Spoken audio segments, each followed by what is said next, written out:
musique à Congo et distraction ça mis côté à Fali Poupa. Donc il y a une distraction la musique à Congo. Distraction na musique à Congo. Parce que ce qu'on montre que succès na yo et aussi rabaisser. Quand il y a na ba contradictoire na télévision. Quand il y a na ba contradictoire pour na bande ko ba na contradictoire na yo pour na banzembo ba ninga betate. Si tu as un très bel procès, mais c'est Gauthier à gagner. Quand on gagne le procès, il y a Gauthier, mais c'est ça. Si dans un côté, il y a musique, oui. Il y a fait rigolo. Provisoirement, l'ancien qui date, il a lancé le volume de la dynastie. C'est le 20. Oui. Procès, il y a Gauthier, c'est le 19. Parce que l'objet musique, médias qui n'ont un peu pente. Tout le monde va vendre la dynastie, il va vendre là, souvent, procès, il y a fallu. Musique à Congo, ils ont koufa. Musique à Congo, comme trop dans contradictoire. Musique à Congo, comme trop dans le débat. Tant que tu as le royaume Congo, aux ongi na mboka na point chinois, soit tant que beaucoup ya roga roga. Très bien. Sans ongi na tant qu'on fait l'homme d'habiter fragada. Ah, on moi beta à la tabarafia, à na zamba. Oui. Bilan. Très bien. Sans ongi et pas le roi de la forêt. Sotali na carte na sous-sol, à un moment bêta a hérité souvent par pouvoir na biso et ancêtre. Pour mieux comprendre ou pour vous éclaircir que richesse ancestrale, tant au Sahelango, vous ne manquerez de rien aux apôtres à succès, prospérité et l'affinissement. Nous sommes au sein de l'ancêtre dans le pays sayo. Artiste soit fait rigolo, à ce temps mais quand on peut s'incliner dans vaudou, je vous dis franchement la vérité. Quand on sait la vaudou, on dit qu'il y a cette qui a été makamune chitaki. Tant qu'on a bêti roi, nous n'avons pas prospérité liée. Ça dit on a son aïe là-bas quoi. Mais on est ancestral parce que t'es où mais. Mon natie, botalelanga.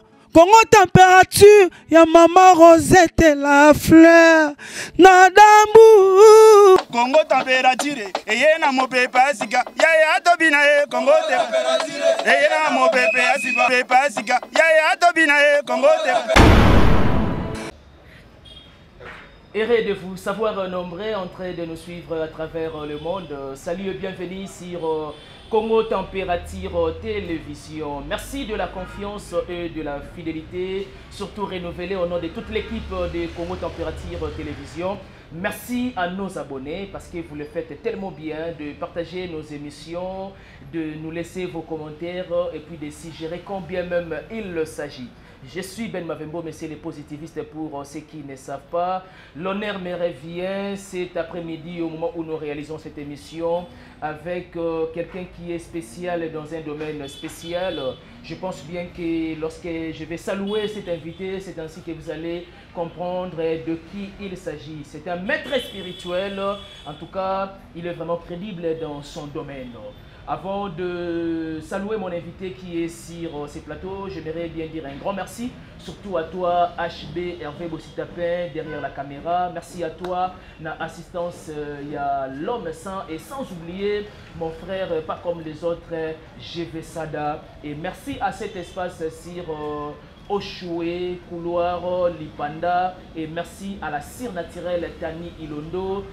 Mumberto Sikou, un pauvre qui prend des riches en charge depuis Luxembourg. Et merci à la noblesse oblige Mavembo Fitir Chéristo, la grande sœur de Johanna Gladines Mavembo et de Bensi Bazonga. Il est sur ce plateau, je l'ai déjà dit que c'est un invité très spécial et donc dans un domaine très spécial. Il s'agit de Maître Adélard 3600 fois Maître, à qui je dis bonjour et puis Yenge. Bonjour Ben Mavembo et Yenge Kwangeye Muta Ben Mavembo Naza vraiment malam, c'est ça. Santé Kimia. Santé vraiment très bien Nangolo ya Nzambe pe Nangolo ya bakoko na ngai. Maintenant bien Nangolo ya Nzambe belé ba ozala étonné nande ba ebio que tu es beaucoup plus du côté en centre du côté magie et kozwa lix wana ya koloba kete ngolu na oza bien Nangolo ya Nzambe. Comment te que ko embarrasser bango. Que ce soit le cas, il y a ba pouvoir aux Zanango, que ce soit le cas, il y a ba connaissance aux Zanango, le Dieu créateur Azamoko et Azano Mokeli. Parce que nous avons grâce à la connaissance, il y a la biso, il y a un peu de sagesse et ma camote au sala. c'est pas dire que Moutaya Boabo et Nzambe, c'est qu'il y a un petit guide. Non. Quel soit le cas où traiter mon tour, peut une solution, un petit guide. Nzamba tique la Nzambe, Yosa Mayele, Osala, il y a un Nzamba Pessio. Parce que Nzamba Saib sur mon kin, mais Moutouna, mon conductivité, n'a pas mon sagesse.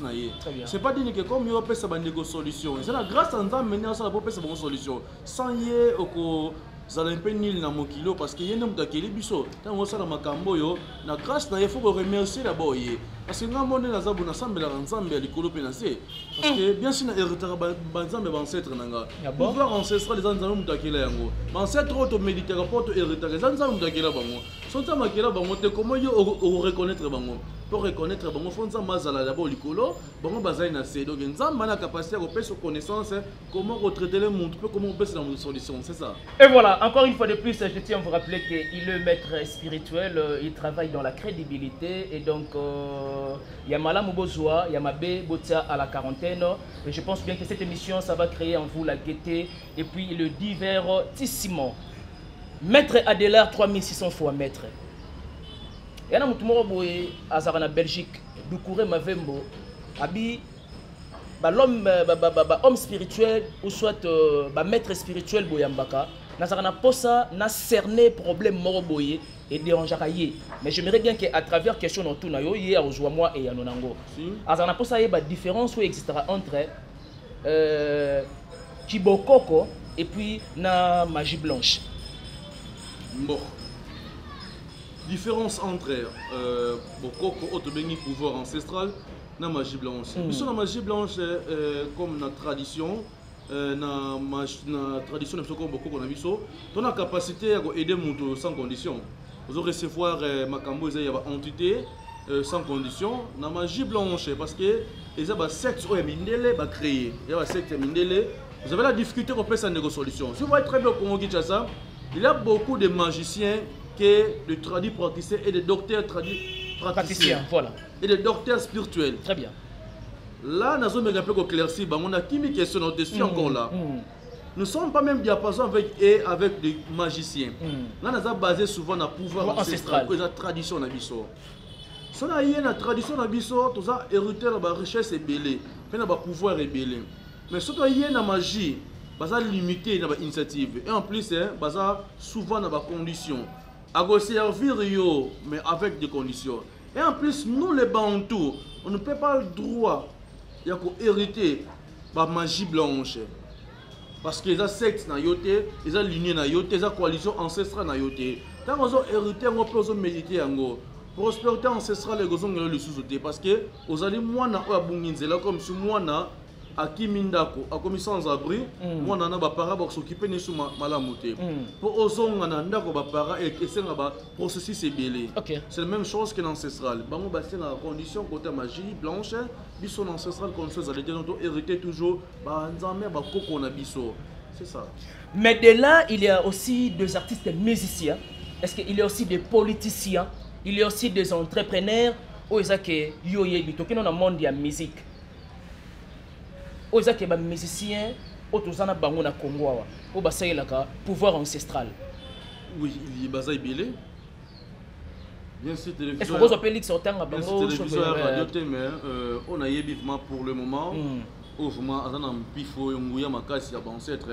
C'est retourné d'abord à artiste Sophie Regola, c'est mon nene. Donc il y a ça le pouvoir ancestral. Aux journalistes. On va faire un peu ma camé belé partie à médias. Soit tenter l'anze mon royaume Nkunga. Très bien. Soit tenter la royaume Nkunga. Ozongi na mboka na point chinois. Soit tenter la bokoko ya roga roga. Très bien. So zongi na tant qu'on fait l'homme d'habiter fragata. Anze mo beta alata ba rafia na Zamba. Ouais. Bilan. Très bien. So zongi est pas le roi de la forêt. Sotali na carte na sous-sol. Anze mo beta a hérité souvent ba pouvoir na biso ya ancêtre. Pour mieux comprendre ou pour vous éclaircir que richesse ancestrale tant au Sahelango, vous ne manquerez de rien aux apôtres à succès, prospérité et la financement. Nous sommes au sein de la banque de l'Opésayo. Artiste Sophie Regola a zali temps ko mais quand peut se cliner na vaudou. Je vous dis franchement la vérité. Tant on sait la vaudou monique ya secte o ya yete makamune shitaki. Tant ka beti ron kunga pa. prospérité est liée. Ça dit on a son na boko quoi. Mais on est ancestral parce que tu mais au total très bien que on a commencé central bateau yamba très bien na Mwanda. Avuma très bien accueillir très bien BTP musique bato vraiment ba CP makase. Soza moyindo dans tous les domaines naturels, faut ça là toujours ancestral. Mais est-ce qu'on peut dire que les pouvoirs ancestrales ils a dépassé quand même la magie blanche? Mais sa mère c'est-à-dire en d'autres termes qu'on s'est ressourcé pas à pouvoir ancestral. Et sa mère connaissance et sagesse à l'époque ancêtre on a biso bateka ba richesse na biso na travail ya courant et pamba mwinda bateka ba richesse na biso na travail ya mungwa. Vous allez voir que les difficultés qui na biso na mboka biso par rapport que ya ko se baser souvent dans ancestral bato ba ngi pe na ba connaissance militaire parce qu'à l'époque tout le monde que bato ba ça toujours pour hériter ba richesse ya ancestral ba pouvoir ancestral il y a qui ba koko mon avant na ba coin mon avant na village mo za milemo rural ou milemo ruraux à ça la pouvoir ancestral mais biso ba jeune toyé to développer pouvoir ancestral nous na carte pouvoir ancestral toujours chance au mata avion to la chance au ça ba travail libanda mboka to la capacité aussi au ça ba déplacement astral. Au sein de voyage astral, au cours des personnes, c'est la mouton, na molimo. Parce que spirituellement, vous avez un pouvoir ancestral, vous contrôlez la magie blanche. Oui, tu contrôles la magie blanche parce que c'est tout basé dans ma communion sur les vraiment qui n'a secte, union sur mon kili, secte mon côté et l'équipe pouvoir ancestral. Nous basons ban na biso, ba ça va pratiquer. Si vous allez voir que sur basé ba inconvénient les boma, de belimba sur mon c'est la magie. En zone on a toujours une tradition. OK. Dans la zone il y a beaucoup on peut ces solutions. Bien sûr, autant banzilani oya outi na ngote bisika nyo sa outi au pire solution ya oza on a bosenga c'est ça. Et comme là on peut déjà que na pouvoir ancestral au calé quelque part au salipé appelle peut-être un monsieur na collègue na omoko ya maître spirituel pe bo sangisa maele pour trouver solution juste et pièce. Non tout ça vraiment diapason mon côté na bango na ba o. Te kana pouvoir ancestral kaka. Non. OK, c'est-à-dire bengi moi moninga no moko boy. Faut y va très bien que na pouvoir il y a d'autres gens ba luka makambo ki makambo luka bango. Na zo capacité d'adaptation. Muto lukina muto ba adopter c'est différemment. Na ya comment consulter yo ou ko négocier na pour ça dans mon travail. Travail parallèle spirituel à la discrétion. Mystère zara et ça un peu en clavier. La discrétion il y a un peu sa protection et la spiritualité. Vous allez voir que dans tambola pour une type propre pas ce sont déjà maître spirituel on dit maté ou guide spirituel on dit maté. Mais tant on a reçu le musala ou on a reçu la séance spirituelle, nous comprendre. Spiritualité ça encastrement, faut battre la makambo ça et la moto. Si j'ai musala on a transmettre moi pas ben mavembo a la capacité de faire connaissance. Bien na Congo et comme ba base trop, on a boyé. Oh Patrick il qui pas mettre de là pour sa protection. Oh Patrick il pas mettre de là pour sa portefeuille du bonheur. Oh Patrick il pas mettre de là pour payer 5 codia. Mais si je retenir makambo na ça la pour na yo moko. Et tika yanga ina yo ça se fait. Spiritualité ça au grand salle là comme moi si obi mana moi ça na kada lupango. On attend yoro lobaté dans le lupango de la bimanaye. C'est ça. Et Sopabino. Et Sopabino, c'est ça. Et voilà, comprenez bien que ce maître spirituel Adélard 3600 fois maître, une appellation bien contrôlée, je dirais. Maître Adélard, nous avons trop attaché à la culture et à la musique qui est en Bokanabiso. Et tu t'appuies trop du côté ferré. Tout le monde a dossier du côté F victime. Il est vrai que Fali, pendant le 9e G à francophonie, il y a eu un débat contradictoire autour il y a 9e jeu de la francophonie, il y a la prestation de nos artistes. Entre autres, Isaki Fali, Ferré, pour ne citer que ces deux artistes-là. Mais, dans le débat contradictoire, wana et na Sima Mikolo, et recréé moi beaucoup d'encre et salive. C'est-à-dire, Mouto Yabanaï a beaucoup plus part. Il y a, excusez-moi parce que la question est vraiment un peu complexe. Mouto Yabanaï a beaucoup plus part. Il y a Ferré. Apparemment comme si à Dekonaki, selon dire, il y a battu F victime. Et la suite, porta qui est plainte. La première audience et deuxième audience, c'est prévu pour les 19. Tolali Tolamouki, hier, pas plus loin que hier, tout le monde sait le Scrum a sali vidéo pour motiver Bagolois, na mélomane de la bonne musique et des gladiateurs qui batik babima na distraction ya côté Seywana parce que on dirait Gémo iso salamana pour balukaba étouffer dynastie deuxième volume na spirituel et puis na autres observer bouillir en résumé impressionné Rosalanine Bon, impressionnant d'abord, Gauthier Sey a raison, on a tort. Parce que tout le monde na Congo, ba contrat bien, ba mission bien bazwa. Tant soit après si message que dans 15 conseils de banda mboka, ba beti dika moko. On tout le monde a plusieurs fois parce que nous souvent dans les médias. Pour nous concerne un peu ça parallèle, les deux côtés, musique à Congo ils kufa. Musique à Congo comme trop na contradictoire, musique à Congo comme trop na débat. À l'époque, il y avait Luambo, Madilou, parce qu'il y a un moment où il y a un conseil dans les leçons. On a 4 musiques. Très bien. Il y a comment que un tel asabaki boy, un tel azongisi boy. Batman tente la bonne musique va se baser souvent dans le débat. Très bien. Tant va se baser dans le débat, musique a commencé à nini. Écouffa. Qui t'a davantage. À l'époque, musique à Congo, à l'époque, il y avait Luambo, Madilou, presque artiste M. Belé à Kala, même M. Redi Amis, V.W. Ranson, à l'époque, musique à Congo, ils ont porté un plus dans le peuple, ils ont porté un plus dans Mboka. Mais pour le moment, musique est comme focalisée dans le débat et le contradictoire. Or, le contradictoire, récemment, dans le banda, ils ont tenu et l'eau comme côté bandeko ba capturer moi son un message légal na kati bandeko na kati bandako ya bato soit na foyer ou na kati ya foyer ou na peuple. Or musique na Congo faut bato se focaliser na musique et la musique mo éducative et ko éduquer bana mais musique est comme il y a ba débat à ce côté on ba lu ka succès. Beaucoup de souvent dans contradictoire et dans débat. Comment on recevoir succès?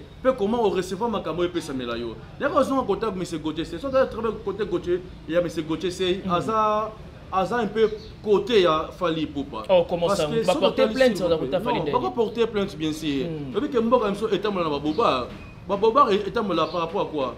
Mon père on ne peut pas fondre dans la banque. Il y a des missions on est avocat. Mais flèche en retour ils ont descendu dans la banque comme son moto ba ça ça se fait souvent au Congo. Si tu as un très bien procès, mais c'est Gauthier c'est à regagner. Quand on gagne le procès, il y a Gauthier, mais c'est si tu as côté, il y a musique, oui. Il y a fait rigolo. Provisoirement, l'ancien qui date, lancé le volume de la dynastie, c'est le 20. Oui. Procès, il y a Gauthier, c'est le 19. Parce que l'objet musique, médias qui n'ont un peu pente. Batulo il va vendre la dynastie, il va vendre là souvent procès il a fallu pour ça la analyse batu ba n'importe quoi dans la télévision. Est-ce que batu ni ba capter est-ce que tu construire la musique à Congo, tu construire pour la leader, tu construire na ba conseil ya bandeko. Batu ba toujours na contradictoire. Côté c'est azaki soutenir pas ngandi, fallait pour pas agi soutenir parce que yango côté c'est ya koi. Conseil na repère na bandeko ngai bino ba leader ou ba musicien congolais ou ba musicien partout au monde entier. Je sais que dans Nigeria ba contradictoire ils ont raté parce qu'ils ont focalisé chaque année leader azobima. Chaque année ils ont construit et l'autre monde na kata mboka na bango. Mais biso awa vraiment bandeko beaucoup ta souvent na ba distraction musicale. Je crois c'est là il y en a la même distraction la musique à Congo. Musique à Congo et distraction ça mis côté à Fali Poupa. Donc il y a même distraction la musique à Congo. Distraction na musique à Congo. Parce que ce que monde que succès na yo et le aussi rabaisser. Quand il y a un contradictoire dans la télévision, quand il y a un contradictoire pour na contradictoire na yo, pour na banzemo baninga betati, faut être très prudent pour tous les musiciens congolais. Dans la parallèle, je ne suis pas gaulois, je ne suis pas un warrior, mais au milieu du village. Mais au milieu du village, c'est ça. Très bien. Mais qu'est-ce qu'il faut faire aujourd'hui pour battre Méloman base à la focus sur la musique en lieu et place, se mêler na ba base au jour à place makasi au lieu de la musique. Bon, ils ont d'abord de soi-même, ils ont volonté, et on va très bien dans la catholique que ta volonté soit faite. Si vous voulez limiter que l'obéi ou porter parole, c'est ligne à touche dans la base. Au monde que la musique est aussi volée. Les gens ont la capacité que non, vendre des livres, vendre des télévisions, en capacité Hollanda, nous sommes au bêtis. Dans un exemple, Papa Redem, ça c'est un album modernement. Très bien. Il y a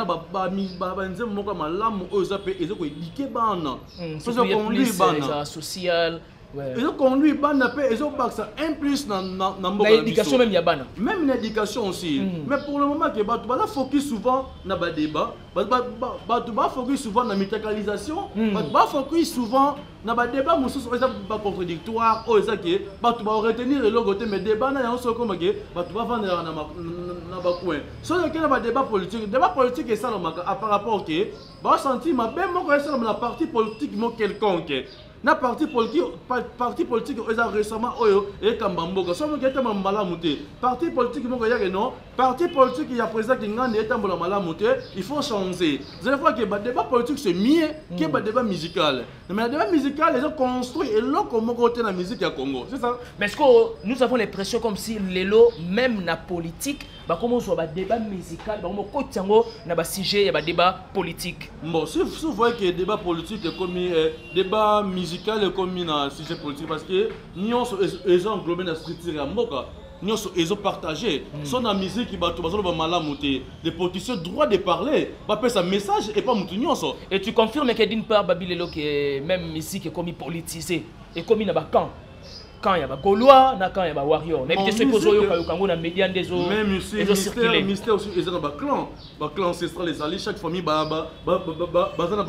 descendance dans mon stade pas il y a successeur na bino. C'est pas dire que quand vous êtes Gaulois ou que le Biafali ou que le Baboy, muto za ici comme Moko, nzela ni Hollande. Pour ça nous balade, faut se baser dans les Kamoko. Jamais que vous muto Fali ou le Mama faire. C'est basé na ba actualité musicale na bino, c'est basé na makam na bino, c'est basé na album na oyo bimisi, c'est ça.